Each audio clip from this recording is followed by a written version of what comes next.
Primeiro livro dos Reis, que é o nosso desafio de leitura, um dos livros que nós estamos sendo desafiados, o livro que nós estamos sendo desafiados a ler, e mais o Salmo de número 41 até o Salmo de número 50, mas eu quero compartilhar com vocês aqui essa noite alguma coisa que Deus tem falado aqui ao meu coração nesse primeiro capítulo do primeiro livro dos Reis. Primeiro livro dos Reis, capítulo de número 1, eu vou ler aqui o verso de número 39, mas você não fecha a Bíblia, mantenha a sua Bíblia aberta, porque nós vamos estar olhando depois aqui alguns textos, onde nós vamos estar extraindo aqui lições simples, mas preciosas para as nossas vidas. Primeiro livro dos Reis, capítulo de número 1, verso de número 39, se você encontrou, dá um amém. Diz assim a palavra do Senhor: E Zadoque, o sacerdote, tomou o vaso de azeite do tabernáculo e ungiu a Salomão.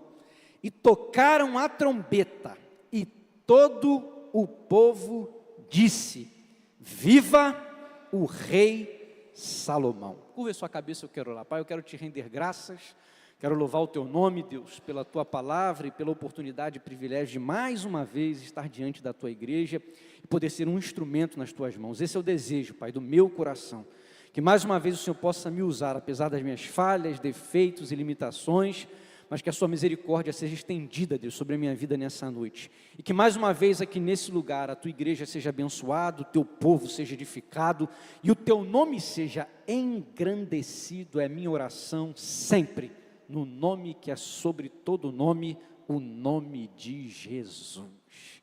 Antes de pregar, você já sabe aquela ajudinha básica, você vai olhar para pelo menos uma pessoa perto de você, o que você vai dizer para ela? Hoje, você está elegante demais. Vai, irmão. Sem gaguejar, porque feio é o diabo, o Filho de Deus é o quê?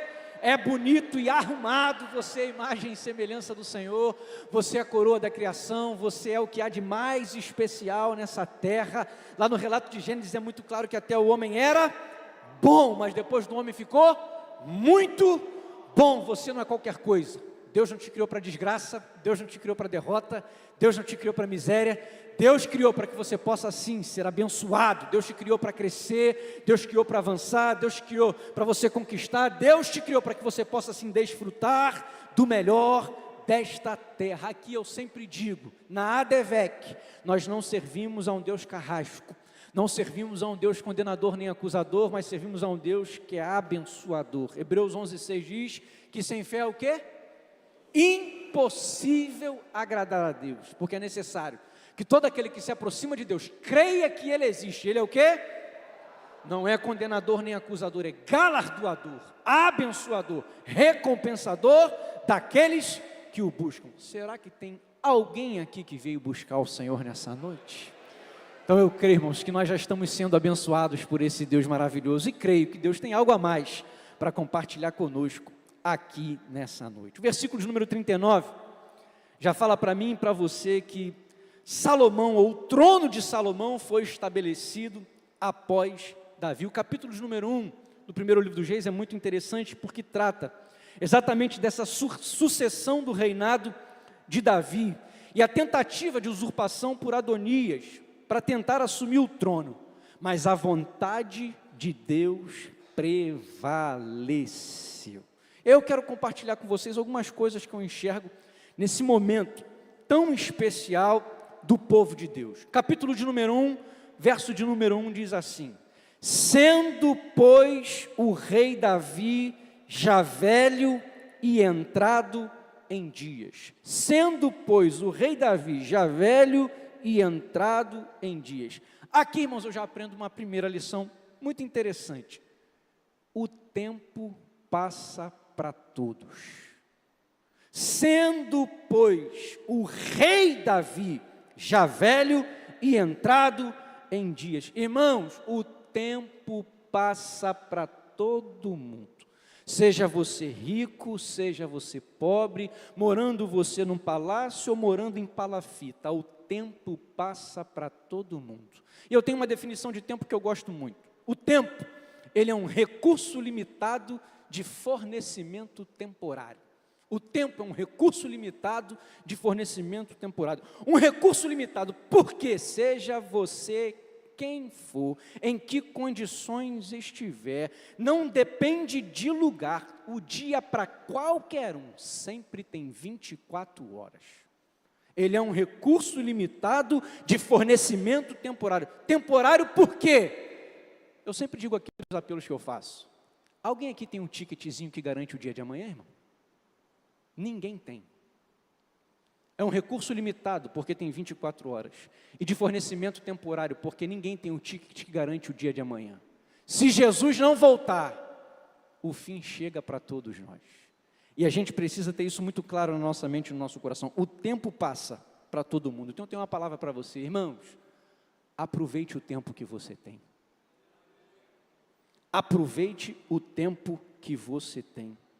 Não perca tempo com fofoca, não perca tempo com contenda, não perca tempo com discórdia, não perca tempo com discussões tolas, não perca tempo com comparações, não perca tempo com ofensa, não perca tempo com ressentimento, não perca tempo com murmuração. Aproveite o tempo que você tem. Aproveite o tempo para amar mais, aproveite o tempo para perdoar mais, aproveite o tempo para abraçar mais, aproveite o tempo para que você seja mais feliz, aproveite o tempo para que você seja mais alegre, aproveite o tempo para você se divertir mais, aproveite o tempo que você tem. Eu aprendo isso com Davi, irmãos, porque Davi ele foi um grande conquistador. Davi foi um dos maiores reis de Israel, se não o maior rei de Israel. Mas o tempo passa para todo mundo, então aproveite o tempo que você tem. Ajuda quem está perto de você e fala para ele, aproveita o tempo que você tem. Desfrute, meu irmão, se alegre, meu irmão, aproveite o tempo que você tem. E em segundo lugar, sobre o tempo, entenda as estações da sua vida. O tempo passa para todo mundo, a gente precisa aproveitar o tempo, é uma verdade, mas a gente também precisa entender as estações da nossa vida. Meu irmão, tem a fase de criança, criança é criança. Deixa a criança ser criança em nome de Jesus. Não trate criança como adulto. Tem um adolescente, está descobrindo a vida. Adolescente que está aqui, você é adolescente. Tem muita coisa que você ainda não sabe e precisa aprender. Não pense você que você já é um adulto, que você já atingiu a sua maturidade, que você já sabe de tudo. Não sabe não. Entenda viver esse tempo, entenda viver essa etapa da sua vida. Tem jovem, seja jovem. Já está na hora, você já tem muito entendimento, já está na hora de começar a perceber que a vida tem os seus desafios, tem as suas responsabilidades, tem as suas demandas. Entenda o seu tempo, se esforce, estude, se dedique, se prepare para que você possa ver todos os planos e projetos de Deus para você, porque o tempo passa para todo mundo. Ninguém é jovem a vida toda, a juventude passa, e a minha está passando, irmão. Já sou pai de adolescente, já tem uma menina de 16, já tem um menino de 12 anos, já vai fazer 13 anos, meu irmão. O tempo passa para todo mundo. Você é adulto, já casou, entenda o seu tempo. Você agora é casado, não é mais solteiro. Então, se você é casado, não viva como solteiro. Se você é solteiro, não viva como casado. Entenda o tempo que você está vivendo, a estação que você está vivendo. De vez em quando a gente vê, tem gente que está solteira, é só namorado, parece que já está casado. Não está casado não. Não casou.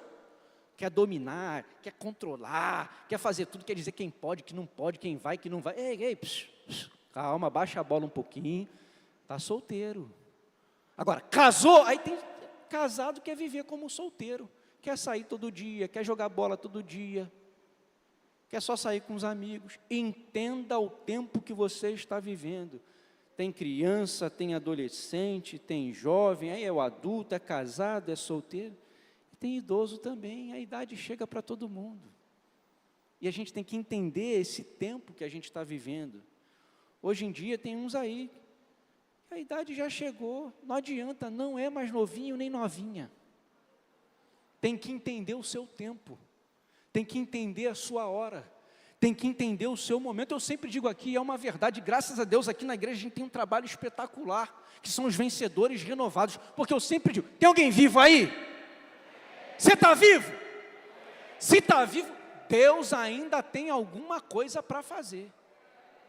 Então, está vivo, Deus ainda tem alguma coisa, mas tem dentro do seu tempo, tem dentro da sua estação. Não tente extrapolar, não tente fazer alguma coisa que está fora do seu tempo. Eclesiastes 3:1 diz, tudo tem o seu tempo determinado, e há tempo para todo propósito debaixo do céu. Aqui eu já aprendo essa primeira lição.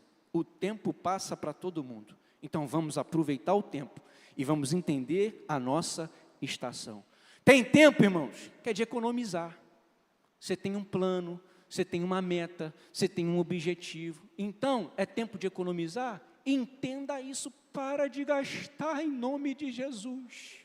Quer alcançar, quer conquistar, quer possuir, tem tempo que é tempo de economizar, mas tem tempo que é tempo de usufruir. Você já conquistou, você já alcançou, você já conseguiu aquilo que você queria. Para de ser mão de vaca em nome de Jesus e vai usufruir, irmão, porque você já pode gastar um pouquinho mais, usufruir um pouquinho mais. Então, entenda o tempo que você está vivendo. Uma segunda lição que eu aprendo aqui nessa história muito interessante da sucessão do trono de Davi. Versículo de número 5, olha aí na sua Bíblia. Davi estava ficando velho, diz o texto, já estava entrado em dias. Aí a gente chega no verso 5 e diz assim, ó, então Adonias, filho de Agite, se levantou dizendo, eu reinarei. Olha isso aqui, Adonias era filho de Davi com Agite, e Adonias se levanta e diz, eu reinarei. Ele não disse, o Senhor me fará reinar, ou eu reinarei com o Senhor. Não disse, ele disse, eu reinarei. Só que já tinha uma palavra liberada de quem seria o rei, seria Salomão. Davi já havia dado a sua palavra, e Deus já havia falado com Davi, que quem o sucederia não seria Adonias, mas quem o sucederia seria Salomão. No próprio versículo de número 17, a gente vai ver isso aí, no primeiro livro das Crônicas, capítulo de número 22, também no verso de número 11, o próprio Davi declara que Deus havia sinalizado que Salomão o sucederia e construiria o templo em dedicação ao Senhor. Mas Adonias, na marra, na força, ele diz, eu reinarei. Aí eu aprendo aqui uma lição, irmãos, muito importante, aguça o seu ouvido aí. Não tente forçar a porta que Deus não abriu para você. Não tente forçar a porta que Deus não abriu para você.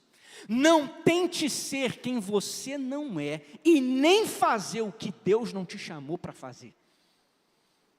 Não tente forçar a porta que Deus não abriu para você. Quando a gente olha para a Bíblia, nós temos diversos exemplos trágicos de homens, de pessoas que tentaram forçar a porta, e o resultado não foi bom não. Uzias, um tremendo rei, um rei próspero, um rei conquistador, um rei inteligentíssimo, que a Bíblia diz que as suas imaginações, que ele produziu armas, um rei que conquistou, um rei que avançou, um rei que a sua fama correu, mas foi fazer o que Deus não chamou ele para fazer. Está lá no segundo livro das Crônicas, capítulo de número 26, diz que Uzias, ele vai acender o incenso, que era de exclusividade do sacerdote. E porque ele vai fazer o que Deus não chamou ele para fazer, Uzias fica leproso. Irmãos, a gente tem que ter muito cuidado para não forçar a porta que Deus não abriu. Quando a gente olha para Saul, primeiro rei de Israel, Deus escolheu Saul, Deus ungiu a Saul, o primeiro rei de Israel, mas Saul ficou debaixo de pressão. Quando os filisteus se juntaram para a guerra, Samuel não chegava para oferecer o holocausto. O que acontece? Saul vai lá e faz o que Deus não chamou Saul para fazer. Saul vai lá e oferece, 1 Samuel capítulo 13, o verso de número 8, e porque Saul oferece ali um holocausto que não era para ele oferecer, ali ele perdeu o trono. Corá, Datã e Abirão, você conhece a história. A Bíblia diz, está lá em Números capítulo de número 16, irmãos, eram maiorais do povo, era gente de posse, era gente de título, era gente de prestígio, era gente que tinha destaque, mas eles resolveram que eles também poderiam liderar o povo, quiseram assumir um lugar, quiseram abrir uma porta que Deus não havia aberto para eles, e você conhece a história, o que abriu foi a terra, engoliu todo mundo, eles e toda a família. E quando a gente olha para Adonias, irmãos, fica muito claro. Olha isso aqui, irmãos, que interessante. Adonias, ele era filho de Davi. Quem é filho do rei é o quê, irmãos? Quem é filho do rei é o quê, irmão? Quem é filho do rei é príncipe. Adonias era príncipe. Adonias ia sentar sempre na mesa do rei, porque ele era príncipe. Ele seria irmão do rei. Então ele era príncipe. Ele sentaria sempre na mesa do rei, e ele poderia ser um instrumento de bênção para muitas pessoas, porque teria posses, porque teria recursos, porque teria influência. Mas porque Adonias tentou forçar a porta que Deus não abriu, sabe o que acontece quando a gente tenta forçar a porta que Deus não abriu? Ele perdeu o que ele tinha, ele sofreu o que não precisava sofrer, e o pior, ainda foi maldição para quem estava perto dele. Deixou de ser príncipe, morreu, e ainda fez com que 2 homens morressem, Joabe e Abiatar. Joabe, comandante do exército de Davi, porque cismou de ajudar Adonias, e Abiatar, sacerdote, porque também cismou de ajudar Adonias. Ambos morreram. Meu irmão, em nome de Jesus, não força a porta que Deus não abriu para você, não. Não tente ser quem você não é, não tente fazer o que Deus não te chamou para fazer, de maneira muito prática e simples. Irmão, tem coisa prática. Deus te chamou para cantar? Canta. Deus não te chamou para cantar? Não canta. Amém? Coisa simples, mas a gente pensa muitas vezes que as coisas são profundas, complicadas, mas tem coisa simples. Deus chamou para cantar, cante, aleluia. Deus não te chamou? Cante na congregação. É verdade, no nosso momento congregacional, de louvor, de adoração, meu irmão, nem todo mundo foi chamado para solar. Deus chamou para pregar? Pregue, se empenhe, se dedique, se esforce, estude a palavra. Deus não te chamou para pregar? Não pregue. E aí, por favor, não estou falando de evangelizar, porque evangelizar, todos nós fomos chamados para evangelizar, e você sabe disso. Para você evangelizar, você não precisa ser um bom orador, um bom pregador. Evangelizar, você conta o seu testemunho de vida, o que Deus fez, a experiência que você tem com Deus, e você evangeliza, você compartilha do amor de Deus. Mas você sabe e entende muito bem o que eu estou falando. Se Deus não te chamou para pregar, irmão, não pregue, não tente forçar a porta que Deus não abriu para você. Deus chamou para ser um obreiro, seja um melhor obreiro. O que muitas vezes acontece por aí, o cara é um aço na igreja, ele é um excelente obreiro, ele é um exímio obreiro, aí o pastor, para premiar, vai lá e consagra o cara a pastor, perde um obreiro e não tem o pastor, porque está colocando alguém que Deus não chamou para fazer aquilo, irmão. Graças a Deus pelo nosso pastor, porque o nosso pastor sempre diz e nos ensina na igreja, consagração não é prêmio de consolação, consagração é reconhecimento de chamado. Quem chama é Deus, a gente só reconhece, mas é Deus quem chama. O nosso papel é buscar discernimento da parte de Deus, para reconhecer aquele que Deus tem chamado. Irmãos, é coisa simples. Deus te chamou para ser um empresário? Seja um empresário, faça o seu melhor, estude, se empenhe, se esforce, se dedique. Deus não te chamou para ser um empresário, não tem problema nenhum, irmãos. Nem todo mundo vai ser empresário, nem todo mundo vai ser dono de negócio. Seja o que Deus te chamou para ser, faça o que Deus te chamou para fazer. Meu irmão, se todo mundo fosse empresário, onde é que ia ter funcionário? Se Deus chamasse todo mundo para ser empresário, não, você é um empresário, glória a Deus. Mas se você é um funcionário, meu irmão, você está satisfeito? Seja o melhor funcionário, trabalhe com excelência. Você é um gerente, você é um diretor, você é um executivo. Seja o melhor naquilo que você faz, seja o melhor onde Deus te colocou. Faça o seu melhor, mas não tente forçar a porta que Deus não abriu. E eu quero declarar, Deus vai te abençoar, meu irmão. Deus tem bênção, Deus tem vitória, Deus tem conquista, Deus tem prosperidade. Esse ano é ano de frutificar. Eu quero declarar, você vai frutificar, você vai crescer, você vai avançar, porque você entende quem você é e quem Deus te chamou para ser. Você não vai forçar porta nenhuma, você vai entrar pela porta que Deus abriu, e a porta que Deus abre, ninguém fecha. Aleluia! Se é para o Senhor, aplaude com vontade.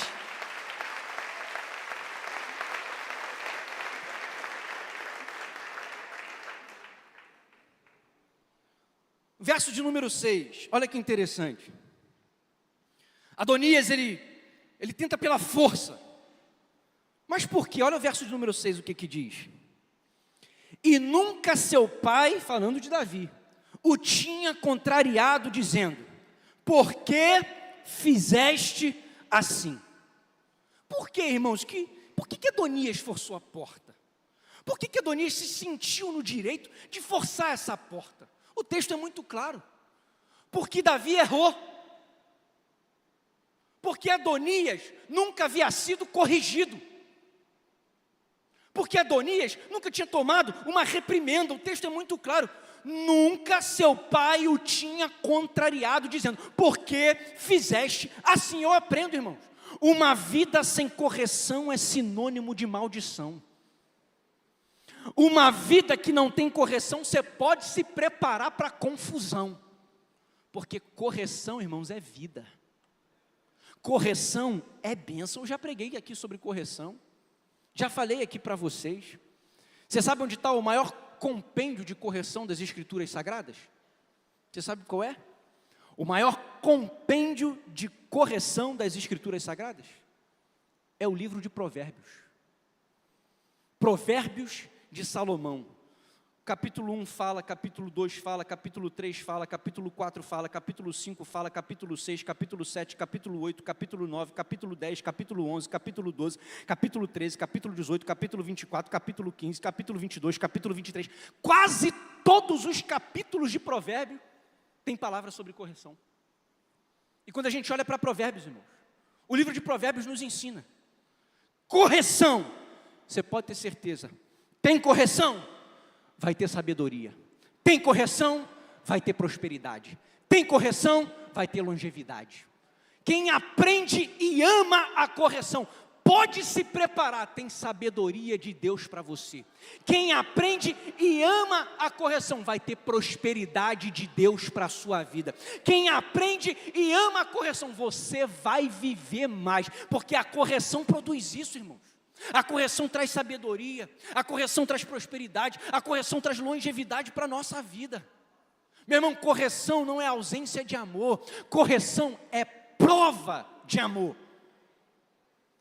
Entenda isso, correção não é ausência de amor, correção é prova de amor. Se você nunca marcou na sua Bíblia, você vai marcar. Hebreus capítulo de número 12. Hebreus capítulo de número 12, a partir do verso 6. Olha o que esse texto diz, irmãos. Esse texto aqui é extraordinário. Hebreus capítulo 12, a partir do 6. Porque o Senhor corrige o que ama, e açoita ou disciplina a qualquer que recebe por filho. Se suportais a correção, Deus vos trata como filhos. Porque que filho há a quem o pai não corrija? Mas se estais sem disciplina, da qual todos são feitos participantes, sois então bastardos e não filhos. Irmãos, isso aqui é extraordinário. Sabe o que Deus está falando aqui? Que só corrige aquele que tem como filho. Quem não é corrigido, quem o pai não corrige, ou quem não entende que Deus corrige porque ama, é porque não entendeu que Deus corrige porque considera como filho. Porque se Deus não corrigisse, não era filho, era bastardo. Mas você não é bastardo, você tem um pai que te ama, você tem um pai que cuida de você, você tem um pai que quer o melhor para você, você tem um pai que tem um futuro extraordinário para a sua vida. É por isso que Deus nos corrige. Porque quem corrige, e só corrige quem dá valor, só corrige quem ama, só corrige quem considera. A pessoa que não considera, a pessoa que não valoriza, a pessoa que não dá importância, não está nem aí, vai deixar você se estrepar, desculpa aqui a linguagem do carioca, vai deixar você se afundar, vai deixar você se destruir, mas graças ao nosso Deus, que é um Pai que nos ama, que nos quer bem, que tem o melhor para as nossas vidas. E o texto ele é claro, irmãos, no início não vai ser agradável, no início não vai ser bom, mas depois você pode ter certeza, está no verso de número 11, e na verdade toda correção ao presente não parece ser de alegria, senão de tristeza, mas depois vai produzir um fruto pacífico de justiça nos exercitados por ela. Ô meu irmão, no final é bênção, no final é vitória, no final é milagre, no final é conquista, no final são as bênçãos de Deus para mim, para você, para sua casa, para sua família, para o seu negócio. Vamos amar a correção, vamos aprender, meu irmão. O nosso problema é que muitas vezes as pessoas olham para a correção apenas como punição, como sofrimento, mas correção, meu irmão, não é só punição, não é sofrimento. Correção é instrução e disciplina. É instrução que fala daquilo que evita o erro e o prejuízo. É disciplina porque fala daquilo que aperfeiçoa, fala daquilo que melhora, fala daquilo que nos faz crescer em nome de Jesus. A correção do céu é para nos fazer crescer, é para nos fazer melhorar, é para nos moldar, para que nós possamos experimentar a boa, perfeita e agradável vontade de Deus para as nossas vidas. E nós vamos vivermos tudo que Deus tem para nós, no nome de Jesus.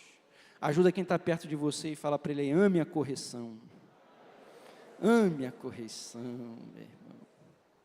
Eu aprendo uma quarta lição, ainda no verso de número 6. O texto diz: e nunca seu pai o tinha contrariado, dizendo, por que fizeste assim? E olha o texto: e era ele também muito formoso de aparência. E era ele também muito formoso de aparência. Eu aprendo aqui uma quarta lição. Sabe a lição que eu aprendo aqui? Irmãos, a gente tem que ter muito cuidado com os nossos dons, com os nossos talentos, com as nossas habilidades e com as nossas aptidões.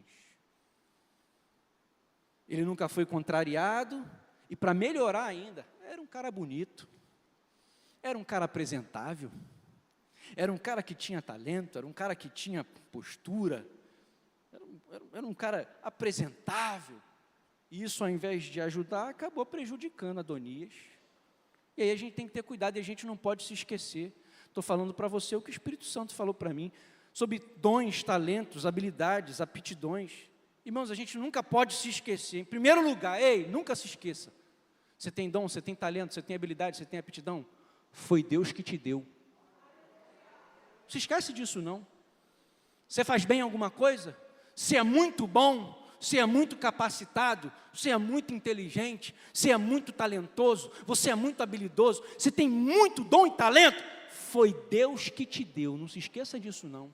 Evangelho de Mateus capítulo 25, a partir do verso 14, fala a parábola dos talentos, e Jesus deixa muito claro, que é o Senhor que vem e distribui, para um ele dá 1, para outro ele dá 2, para outro ele dá 5, é o Senhor que vem e que distribui. Tiago 1,17 diz, que toda boa dádiva e todo dom perfeito vem do alto, descendo do Pai das luzes, em quem não há mudança, nem sombra de variação. O que você tem de bom é Deus que dá. O talento que você tem é Deus que dá. A habilidade que você tem é Deus que dá. A inteligência que você tem é Deus que dá. Não se esqueça disso. O apóstolo Paulo escrevendo aos Romanos, capítulo de número 12, no verso 6, ele diz assim, de modo que tendo diferentes dons, segundo a graça que nos é dada. Irmão, em nome de Jesus, não acha que é você não, porque foi Deus que te deu. Foi Deus que te deu. A gente não pode se esquecer, foi Deus que deu. A gente não pode se esquecer, já falei sobre isso aqui. Todo dom, todo talento, toda habilidade é para servir e não se exibir. é para servir, é para ajudar, é para cooperar, é para colaborar, é para fortalecer.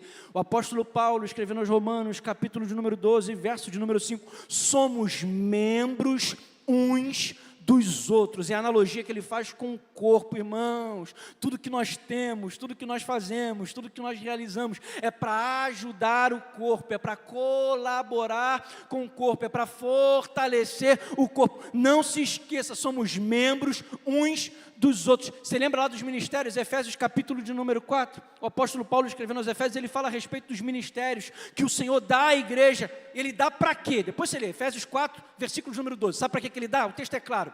Aperfeiçoamento dos santos. O que nós recebemos e o chamado que nós temos é para aperfeiçoamento dos santos. Não é para você achar que é o santo. É para aperfeiçoamento dos santos. É para nós aperfeiçoarmos uns aos outros, irmãos. É para nós fazermos com que cada um cresça dentro daquilo que Deus chamou para fazer, dentro das diversas atividades e operações que Deus dá, mas é para quê? É para aperfeiçoamento dos santos. É para a obra do ministério. Para a obra do ministério, não a obra do seu império. É para a obra do ministério, é para a obra de Deus. É para que o reino cresça. É para que cada vez mais vidas sejam alcançadas. É para que cada vez mais vidas sejam transformadas. Não é para a obra do seu império. Não é para o seu reino. Não é para o seu governo. É para que o nome de Deus seja exaltado. É para a edificação do corpo de Cristo e não a destruição do corpo de Cristo. Deus te deu talento para edificar e não para destruir, irmão. Deus te deu talento para edificar, para erguer, para construir e não para destruir. O texto continua, para quê? É para unidade da fé e não confusão da fé. O que Deus te chamou, meu irmão, é para ter unidade da fé, é para que estejamos cada vez mais unidos, é para que nós estejamos cada vez mais coesos, é para que nós estejamos cada vez mais juntos, um ajudando o outro, um levantando o outro, um erguendo o outro. É para a unidade da fé e não a confusão da fé. Não, usa mais o talento para causar confusão, usa mais o dom para trazer discórdia, usa mais o talento para causar contenda. Está repreendido no nome de Jesus. Aqui não, na ADVEC não. Teu dom, teu talento, tua habilidade é para trazer unidade da fé, para que a gente esteja cada vez mais juntos, cada vez mais unidos, para que o nome do Senhor seja exaltado. O texto diz, é aperfeiçoamento dos santos, é a obra do ministério, é a edificação do corpo de Cristo, é a unidade da fé, é o conhecimento do Filho de Deus, e não o conhecimento do seu próprio nome, é para maturidade e não para carnalidade, é para a medida da plenitude de Cristo, é para que Cristo cresça em nós, é para que o Espírito Santo possa cada vez mais agir no meio do seu povo, meu irmão. Aleluia, a gente não pode esquecer.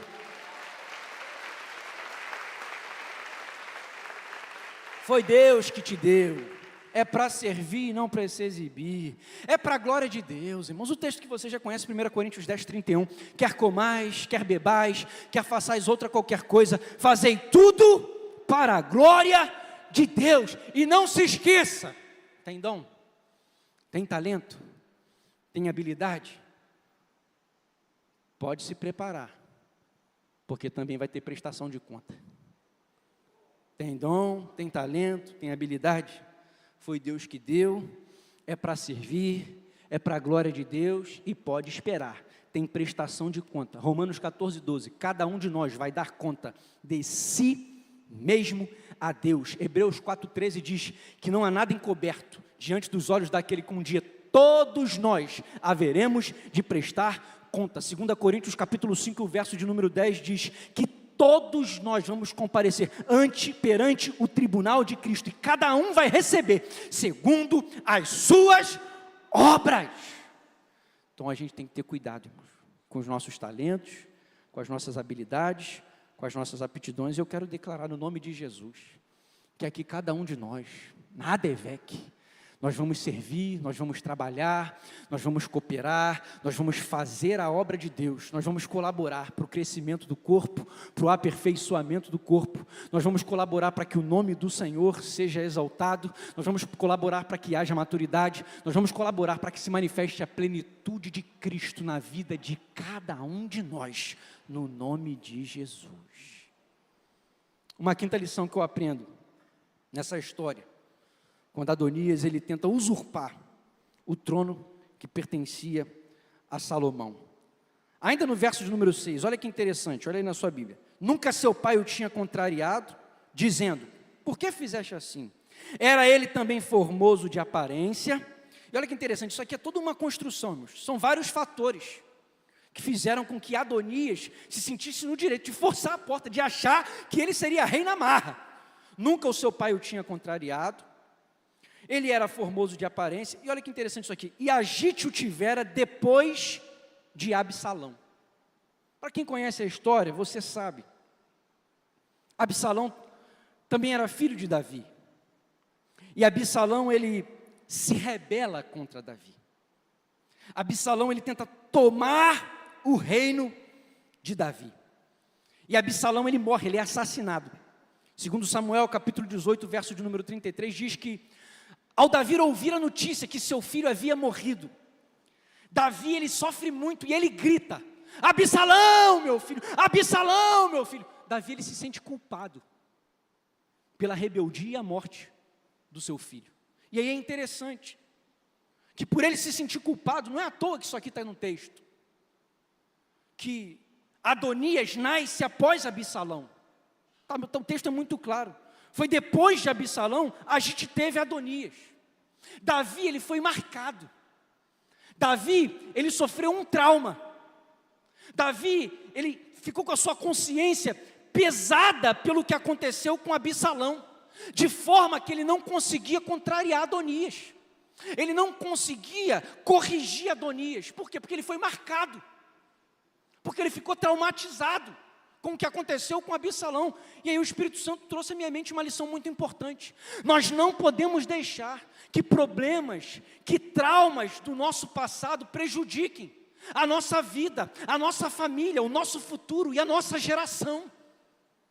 Quantas vezes, irmãos, por problemas, por dificuldades da nossa família, da nossa casa, da nossa geração, coisas que aconteceram, muitas vezes isso vem e vão tentar nos prejudicar.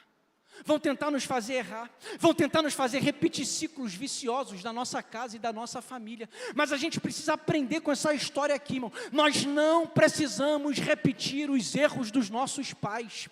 Nós não precisamos repetir ciclos de desgraças e viciosos. Nós não precisamos permitir que traumas e problemas do passado prejudiquem a nossa vida, prejudiquem a nossa família, prejudiquem o nosso futuro e a nossa geração. Você pode romper com isso, você pode acabar com isso, você pode parar com essa situação. Eu coloquei aqui, irmãos, quanta gente, problemas e traumas da sua família, cresceram dentro de um casamento desajustado, de uma família desajustada, e de repente, hoje, você está repassando e transferindo isso hoje para o seu casamento, para a sua família. Você mulher, transfere isso para o seu esposo, um problema que você teve com seu pai. A mulher que de repente tem um problema com porque teve um problema com o pai, o marido que teve um problema com a mãe, ou que teve um problema com o pai, e transfere isso para a esposa. Ei, você não casou com seu pai, você não casou com a sua mãe, essa que está aí é sua esposa, esse que está aí é seu esposo, e esse casamento vai dar certo no nome de Jesus. Nenhum passado turbulento, nenhum trauma que você viu precisa ser repetido. O caso aqui de Davi, mães que não conseguem corrigir os seus filhos, porque de repente teve um problema, porque de repente teve uma dificuldade, porque de repente teve uma criação muito dura, muito rígida, e agora é os extremos. Irmãos, todo extremo é perigoso. Nós somos do equilíbrio, nós não somos do extremo. Não é porque de repente você cresceu num ambiente rígido demais, que agora tem que ser tudo elevado à breca, de qualquer jeito, sem regra, sem princípio. Não, seja equilibrado. Não é porque de repente você cresceu num ambiente onde podia fazer tudo, que agora você quer ser rígido demais. Não, não precisa, seja equilibrado. nenhum trauma, nenhum problema do passado precisa prejudicar você, a sua casa, a sua família e seu futuro. Gente que já teve decepção na área sentimental, com relacionamento, e fica levando isso para todos os relacionamentos. Ei, o que passou, passou, é daqui para frente. Você entregou sua vida para Jesus, você agora vive de acordo com a palavra de Deus, você pode sim desfrutar de uma casa, de uma família abençoada. Gente que de repente sofreu uma decepção num trabalho, com um emprego, alguém passou a perna em você, alguém cometeu uma injustiça, isso fica martelando na sua mente, no seu coração, e você agora não consegue achar que pode romper, que pode avançar, que pode construir. E no nome de Jesus, nenhum trauma do passado precisa determinar sobre o seu futuro e aquilo que Deus tem para a sua vida. Gente que teve problema com igreja, gente que teve problema com autoridade, eu já falei sobre isso aqui, e muitas vezes isso fica martelando, nenhum lugar presta, nenhum lugar está bom, nenhum pastor sabe. Aí, meu irmão, em nome de Jesus, viva o que Deus preparou para você. Deixa Deus te usar. Deus te trouxe para cá, Deus te mandou para aqui. Meu irmão, em nome de Jesus, seja instrumento de bênçãos aqui. Eu creio que todos nós que estamos aqui, Deus te chamou para servir na Devec Taquara. Deus chamou para você fazer o melhor. Deus chamou para colaborar. Deus chamou para que você seja um instrumento de bênçãos aqui nessa casa. Deixa Deus te usar. Não deixa nenhum trauma, nenhum problema do passado impedir o que Deus quer fazer na tua vida hoje, na tua casa hoje, na tua família hoje, no teu futuro e na tua geração. Irmãos, eu anotei uma frase aqui, para você guardar. O passado precisa nos ensinar e não nos escravizar e prejudicar. O passado precisa nos ensinar e não nos escravizar e prejudicar. Meu irmão, você pode ter vivido o que for, você pode ter passado o que for, aprenda, tire as lições necessárias de tudo que você viveu e que você passou, mas não seja escravo, e isso não vai te prejudicar. Você vai aprender, você vai ser ensinado, e eu quero declarar no nome de Jesus, você vai viver tudo que Deus tem para você, para que o nome do Senhor seja exaltado. Eu aprendo uma sexta lição, já vou pedir aqui, vem cá me ajudar no teclado, que eu já estou terminando.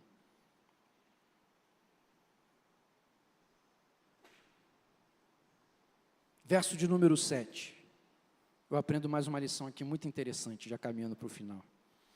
E tinha inteligência com Joabe, filho de Zeruia, e com Abiatar, o sacerdote, os quais o ajudavam, seguindo a Adonias. Isso aqui é muito interessante. Adonias diz: eu vou ser rei. E olha o que acontece. Joabe, comandante do exército de Davi, estou contigo.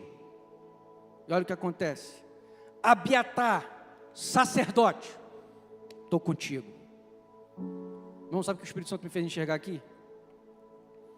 O sim de homens nem sempre é a aprovação de Deus. O sim de homens nem sempre é a aprovação de Deus. Irmãos, a gente, hoje mais do que nunca, a gente precisa pedir a Deus discernimento. Discernimento para entender a vontade de Deus para as nossas vidas. Para entender aquilo que verdadeiramente Deus quer de nós. Porque aqui fica muito claro, era o comandante do exército, estou junto a Adonias. Meu irmão, era o sacerdote, estou junto a Adonias, mas o sim deles não era a aprovação de Deus. Eu vejo aqui, irmãos, que nem tudo que dá certo é Deus, e a gente também precisa aprender, que nem tudo que dá errado é o inimigo. Nem tudo que dá certo é Deus, e nem tudo que dá errado é o inimigo. Sabe onde a gente vê isso de forma muito clara? Uma história que é muito conhecida, história de Jonas. Jonas capítulo número 1, Deus dá uma palavra para Jonas. Jonas, para onde ele tinha que ir? Nínive.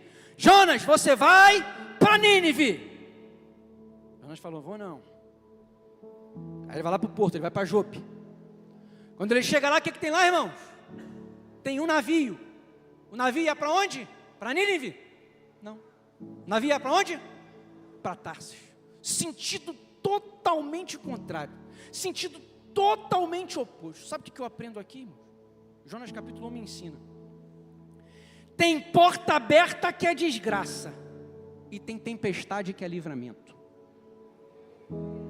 Tem porta aberta que é desgraça para mim e para a sua vida, e tem tempestade que é livramento de Deus para nos colocar na rota certa, para ajustar o nosso caminho, para nos alinhar à vontade que Deus tem para nós. Porque, meu irmão, você pode ter certeza, Deus Ele nos ama, Deus Ele quer e Ele tem sempre o melhor para as nossas vidas. Sabe o que a gente precisa entender? Eu aprendo isso com Jonas. Irmão, nunca deixe, irmãos, que uma circunstância favorável ou uma tempestade sombria tenha mais poder ou tire os seus olhos da palavra que Deus já declarou para você.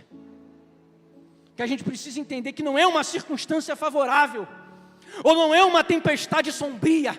O que precisa determinar sobre a minha e a sua vida é a palavra que Deus declara ao nosso respeito.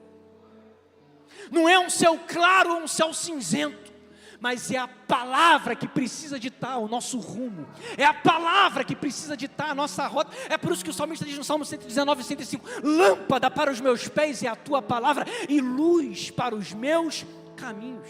O Salmo 43, o verso 3, ele diz, Senhor, é a tua luz e a tua verdade que vai nos guiar para o monte santo. O Salmo 25, o verso 5 é Salmo de Davi, ele diz, Senhor, guia-me com a tua verdade e ensina-me os teus caminhos, porque só tu és Deus.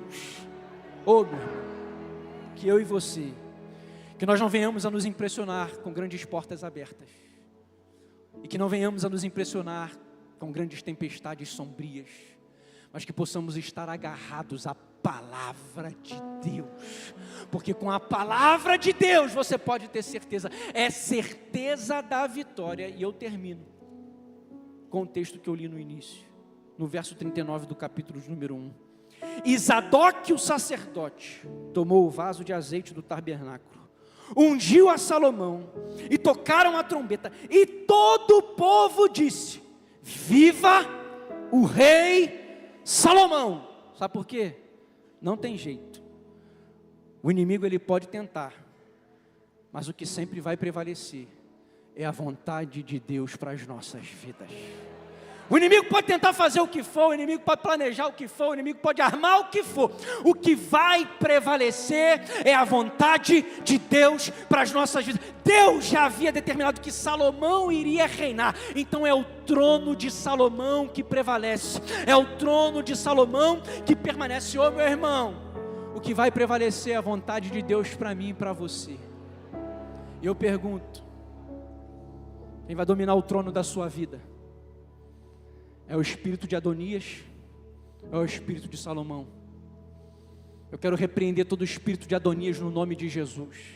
Eu quero declarar que o que vai governar a nossa vida é o espírito de Salomão, é o espírito da vontade de Deus que vai prevalecer.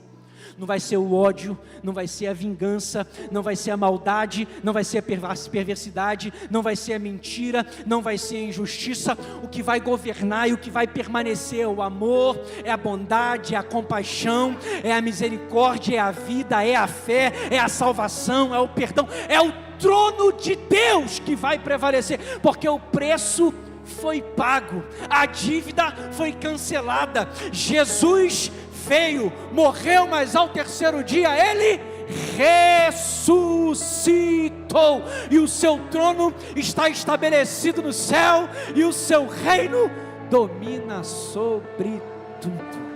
Você pode adorar o Senhor? Aleluia! É a vontade de Deus, irmãos, que vai prevalecer sobre a minha e sobre a sua vida. Fica de pé comigo no seu lugar.